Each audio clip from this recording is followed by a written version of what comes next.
നമസ്കാരം. പ്രധാന വാർത്തകൾ. ലൈംഗികാതിക്രമ കേസിൽ അറസ്റ്റിലായ സംവിധായകൻ രഞ്ജിത്തിനെ ഫെഫ്കയിൽ നിന്നും മാറ്റി നിർത്തുമെന്ന് വ്യക്തമാക്കി FEFKA general secretary B Unnikrishnan. ലൈംഗിക അതിക്രമ കേസിൽ ഉൾപ്പെട്ട ഒരാൾ ഫെഫ്ക മെമ്പറാണ് എങ്കിൽ ആ കേസിൽ തീർപ്പുണ്ടാകുന്നവരെ മാറ്റി നിർത്തുക എന്നതാണ് ഫെഫ്കയുടെ നടപടിക്രമം എന്ന് ബി ഉണ്ണികൃഷ്ണൻ മാധ്യമങ്ങൾക്ക് നൽകിയ പ്രതികരണത്തിൽ പറഞ്ഞു.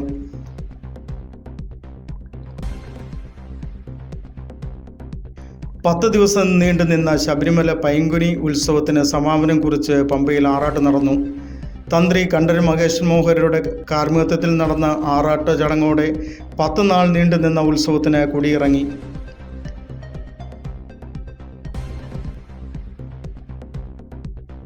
റാന്നി നിയോജക മണ്ഡലത്തിലെ ഇളക്കിമറിച്ച് കോൺഗ്രസ് പ്രവർത്തക സമിതി അംഗം ശശി തരൂർ എംപിയുടെ റോഡ് ഷോ.